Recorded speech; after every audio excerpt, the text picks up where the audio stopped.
kalau ini menjadi apa, sebagai apa Nah, di bakar tongkangnya. maksudnya boleh kita ceritakan dari Oh boleh. awalnya. Asal usul kayak mana adanya bakar tongkang ini? Ya, maksudnya dari apanya kan kita mesti tahu dari awal Akarnya, ceritanya ya, itu biar bagaimana. nyambung kan. Kalau bakar tongkang itu kaitan eratnya dengan misalnya penemuan bagasi api, yaitu kedatangan orang Tionghoa, leluhur Tionghoa ke bagasi api.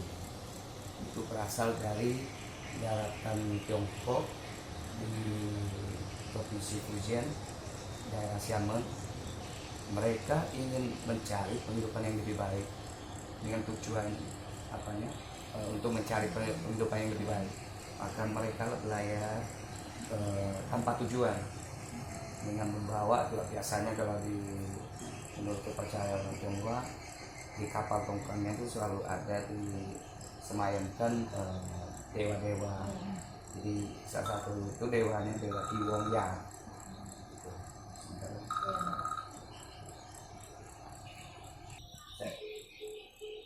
Jadi saya cerita singkat, dari situlah mereka berlayar dan pernah singgah di Thailand Selatan, ya, di suatu perkampungan sisi daerah Malaysia,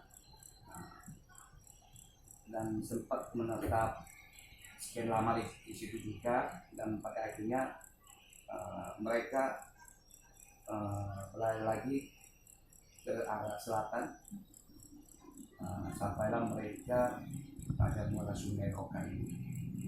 Sebelumnya mereka pernah singgah di mana-mana ya di sekitar sini. Dan sekarang kita ketahui ada Kalipahan, Kubu, ya, Pulau Jemur, ya, Sinapoe sana, ini pernah disinggahi. Terakhir inilah masuk ke muara Sungai Rokan. Jadi dari menurut ceritanya itu kan mereka pada malam hari mereka melihat ada cahaya-cahaya terang, ya, itu ternyata berasal dari, kalau dari apa ya, pengalaman saya menanyakan ke yang ketua, kemudian dari buku-buku yang saya baca, itu cahaya itu berasal dari salah satunya ya itu binatang kecil, kunang-kunang itu satu, yang kalau pada maghrib ya menjelang malam itu banyak di pohon-pohon sekitar sepanjang muara sungai itu, di pohon-pohon itu banyak binatang-binatang kecil itu seperti pohon natal gitu, kerang gitu. Itu di sepanjang muara sungai Rokan ini, ya. Dan salah satunya juga cahayanya itu juga dari nelayan itu waktu dulu kan sering pakai apa itu, kayak lampu minyak itu, cahaya seperti itu. Itu dua versi namanya. Yang kemudian inilah yang menjadi cikal bakal bahas apa nama Bagan Api. Bagan itu di sepanjang muara sungai ini kan, Bagan ini kan tempat penampungan ikan sementara yang berdiri, rumah yang berdiri di tengah laut gitu, sebagai tempat penampungan ikan sementara. Itu kalau bahasa sini kan kita sebut bagan. Api ya berasal dari nama-nama binatang itu. Juga di sepanjang sungai ini kalau bahasa sini kan kayu api. Akhirnya ya karena waktu kita harus pilih ke zaman dulunya itu ya, untuk komunikasi bahasanya memang agak susah ya. Nah, bahkan api akhirnya situ tempatlah mereka menetap itu disebut Bagan Api. Yang tadi Bang Sandi bilang itu Bagan Api, itu bahasanya bahasa dari itu. Jadi Bagan itu dari tempat penampungan ikan tuh, Pak. Bagan itu artinya tempat penampungan Ya, ikan. tempat penampungan ikan sementara. Iya. Bahkan Di tengah laut itu. Ya. Terus Pak, untuk festival event bakar tongkang ini sendiri, ide yang pertama kali yang buat ini siapa Pak? Idenya dari mana gitu? Bakar tongkang itu memang dari dulu sudah ada ya. Dan pernah di zaman Soeharto kan sudah berada itu kan tidak dilaksanakan, ditutup. Iya. Kemudian setelah masa demokrasi kan, zamannya Presiden Gus Dur ya, Abdul Rahman Wahid, itu Kepresnya kan dihapus, kemudian diberikan suatu kebebasan untuk atraksi budayanya. Ini dibuka kembali, kemudian atas dukungan dari pemerintah Kabupaten Rokan Hilir, maka dibuat suatu event yang lebih besar ya, yang sampai sekarang kan masuk ke event nasional. Jadi kontribusi pemerintah terhadap event bakat tangga ini sejak kapan, Pak? Sejak pemekaran dari kabupaten zamannya Pak Anas itu sudah mulai dikembangkan. Jadi dari bagian panitia Tionghoanya itu bagian panitia kecilnya, yaitu bagian ritual, yaitu bagian bakat tongkangnya. Kalau Pemda, pemerintah Kabupaten Rokan ini, dia kan panitia besarnya, dan tentu ada bagiannya, pariwisatanya, apanya, kemudian keamanannya, itu di bagian Pemda. Nah, jadi kerjasama itu, dukungan dari pemerintah itulah yang membuat ini event ini jadi event yang besar. Sampai masuk event nasional. Dan ini yang tadi pertanyaan pertama tadi itu, ini intinya di sini. Dengan adanya event nasional bakar tongkang seperti ini kan menambah devisa income daerah, APBD daerah ini kan bertambah nih, ya kan, per kapita per tahunnya itu kan bertambah, bisa mendatangkan sekian ribu, puluhan ribu wisatawan baik mancanegara atau lokal, ya. Nah, dengan adanya event ini semuanya berjalan, ekonomi jalan, ya, seperti perlokalan, transportasi, ya, kuliner, pokoknya istilahnya masyarakat sini ya terimbas dengan adanya event seperti ini, ekonomi jalan. Ya. Berarti dampaknya positif kan bagi untuk Sangat positif sekali. Kita daerah misalnya terutama di Bagai Selatan Api ini, apa yang bisa kita kembangkan? Ya, kalau di Tionghoanya ya dijual, memang dia ada eventnya dijual. Nah, inilah aset daerah kita yang bisa mendatangkan devisa sekitar banyak. Jadi tujuannya kita harus sama-sama mendukung, sama-sama menjaga dan melestarikannya. Jadi Pak, kerjasama antara pemerintah dengan bapak tongkang ini apakah selalu berjalan dengan lancar, Pak?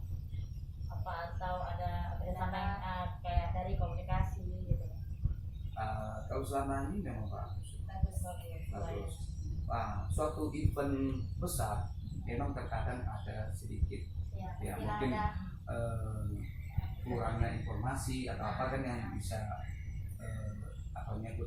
kita bilang ya terkendala sedikit lah, kan itu pun bisa diatasi, walaupun ada sedikit kendala kan, tapi itu bisa diatasi. Ya maklum event besar, event nasional, tentu butuh banyak informasi yang supaya terkoordinasi dengan baik. Jadi Bapak di Bakat Tongkang ini sebagai panitianya atau maksudnya yang Saya kontribusi ke pemerintah Bapak gitu? Saya dulu pernah jadi ketua panitianya juga, ya bisa ya sibuk di situ juga di bagian itu, ya misalnya ngambil peran di situ juga. Karena kalau panitia di bagian ritualnya kan ya selamanya kita ya maksudnya nanti kan ada rapat dari kepengurusannya, bagian pengurus rentengnya, rapat bagaimana bagusnya, misalnya di mana di bagian ini bagian ini bagian ini, jadi diberikan bagian mandat perannya gitu, bagian-bagiannya gitu. Terus kalau untuk festivalnya ini kan dari Pemda kan dana yang dibutuhkan tuh hanya untuk membantu kayak yang lain-lain. Jadi, maksudnya kalau untuk bakar tongkangnya sendiri, ritualnya sendiri itu dana-dananya itu dari asli orang masyarakat Tionghoanya atau ada juga kontribusi dari pemerintah daerah? Kalau yang secara apa saya paparkan, untuk ritual ini itu swadaya masyarakat Tionghoa ya, yang bagian ritualnya itu. Ritualnya. Mereka itu kan di kepengurusan kelentengnya yang punya event. Iya. Jadi masyarakat Tionghoa ada berkontribusi di situ, memberikan sumbangan ke kelenteng, dan tidak hanya Tionghoa saja, masyarakat sini juga ada yang istilahnya ya yang merasakan merasakan manfaatnya atau apa yang mereka bisa ikut menyumbang dana. Dan bagian Pemdanya ya juga harus dibagi dana untuk di bagian pariwisatanya, untuk mempromosikannya, bagian keamanannya, bagian apa-apanya lah yang pokoknya yang berhubungan dengan event ini. Jadi Pak, pada tahun 2019 ini Pak, kemarin terakhir Pak, 2019 Bapak ikut serta di dalam pelaksanaan event bakar tongkang? 2009 saya nggak di panitianya. 19. Ya 2019 saya nggak di panitianya. Saya hanya ikut kontribusi di bagian apa, termasuk di Pemda juga mengundang saya untuk saya sebagai untuk membantu lah. Istilahnya ya kita sama-sama membantu untuk melestarikan, mengembangkan event wisata ini sebagai apa ya, yang bisa mendatangkan sekian banyak wisatawan. Nah, kita tetap jaga, melestarikan dan mempromosikan supaya dunia luar tahu bahkan Siapiati ada event bakar tongkang yang unik, ya, suatu atraksi budaya yang sangat unik gitu, yang berkaitan dan yang sangat erat hubungannya dengan penemuan daerahnya itu. Ada khasnya dari daerah. Jadi makanya kan ada pertanyaan-pertanyaan dari mahasiswa lain juga yang mengatakan ke saya, kenapa di daerah lain juga ada bakar tongkang, misalnya Pahang, Singapura, atau di Jakarta atau dimanapun ada bakar tongkang. Ada itu kan dari sini juga, orang-orang Batak juga ada yang ke sana. Jadi yang bisa membedakan bakar tongkang di sana dengan yang sini ya ini utamanya faktor kaitan eratnya dengan kedatangan leluhur Tionghoa sampai menemukan kota Bagan Siapiati ini. Yang awalnya itu mereka sudah bertengkar, ya mereka tidak akan kembali ke negeri asal. Inilah petunjuk dari Dewa Kiwongya yang menunjukkan suatu tempat untuk penghidupan yang lebih baik. Itu kaitan eratnya. Makanya kenapa orang Tionghoa yang kita juga kan sebagai ini ya, kan sering gitu habis tamat SMA merantau, mereka kembali lagi.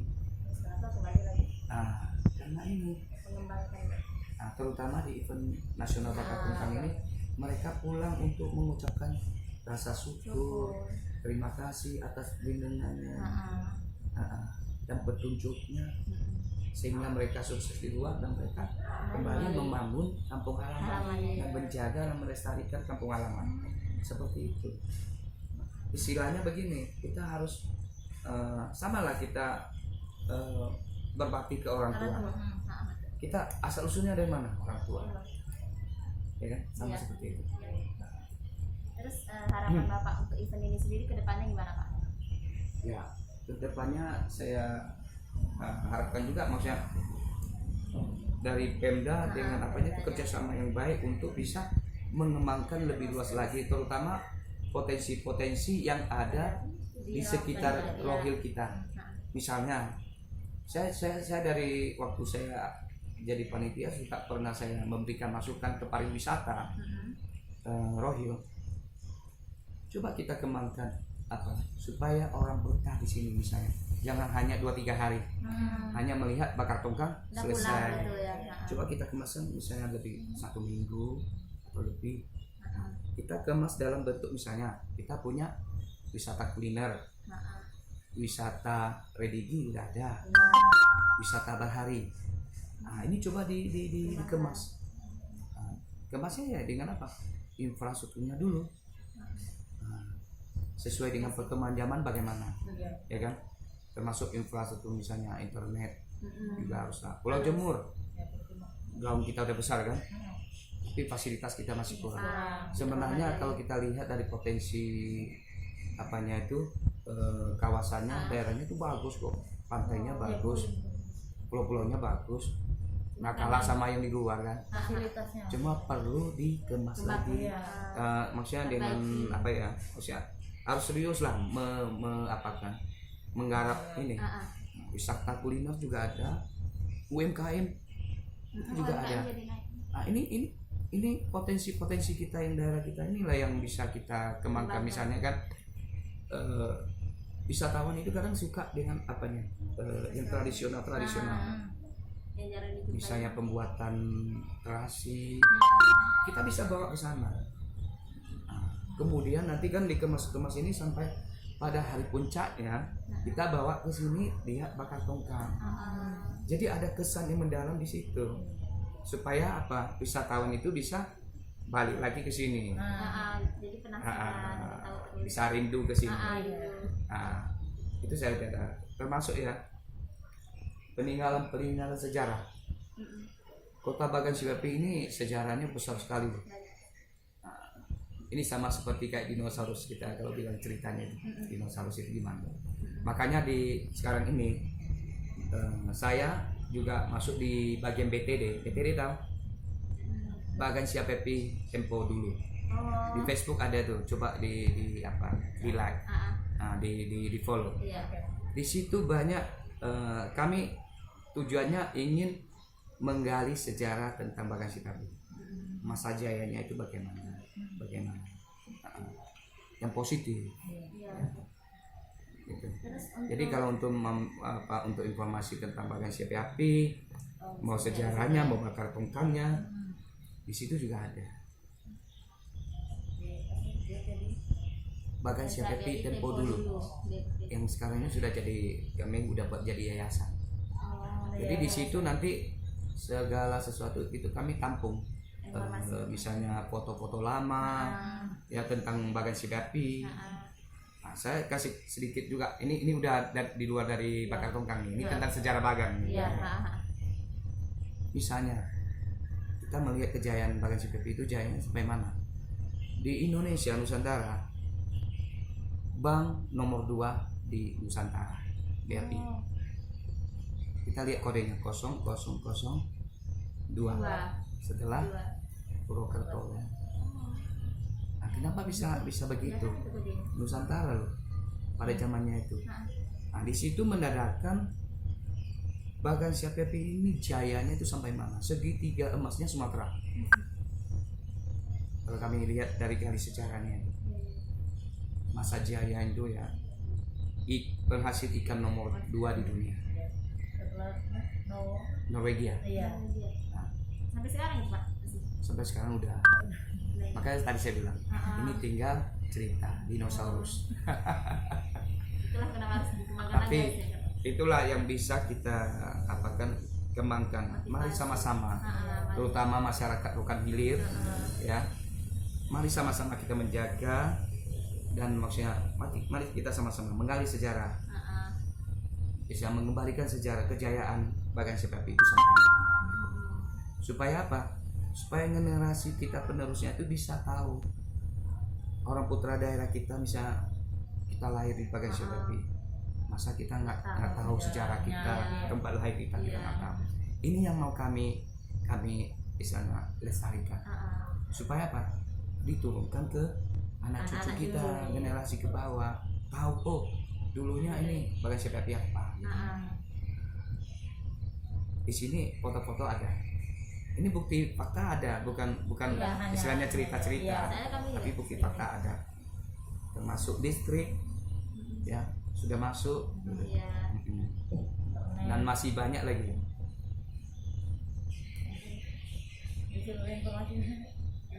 Kalau misalnya dari pemerintah daerah nih yang mempromosikan bakat tokang ini kan ya melalui media gitu kan. Kalau dari orang Tionghoanya sendiri Pak, mempromosikan event ini gimana? Atau memang melalui pemerintah atau ada Dari sendiri. pemerintah, maka itu kerjasama pemerintah dengan bagian kepengurusan kelentengnya itu ada kerjasamanya. Kemudian masyarakatnya semua ada kerjasama. Makanya dibutuhkan itu ya, waktu saya jadi panitianya itu saya minta ke Pemda itu harus ada satu bagian dari information. Nah, information ya informasi untuk misalnya informasi umum ya.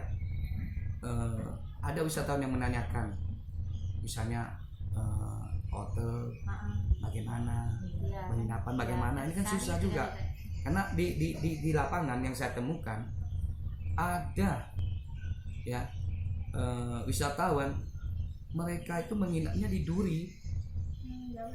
Pagi-pagi mereka datang ke Bagan Sirapi menengok bakar tongkang. Jadi dalam 3 hari ini mereka bolak-balik. Capek juga kan? Karena apa? Minimnya informasi ini salah satu yang harus kita perbaiki. Termasuk kerjasama pemerintah, bagaimana kita menginformasikan keluar ke wisatawan.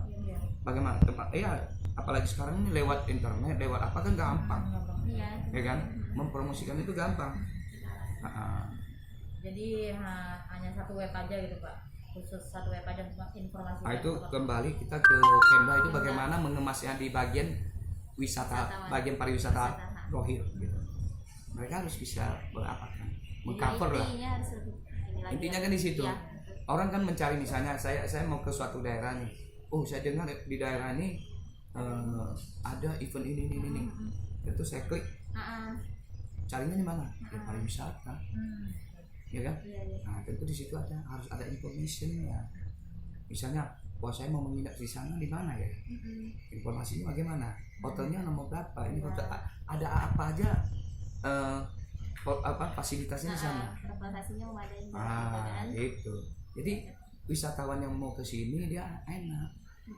Nggak misalnya ngelaba gitu ya.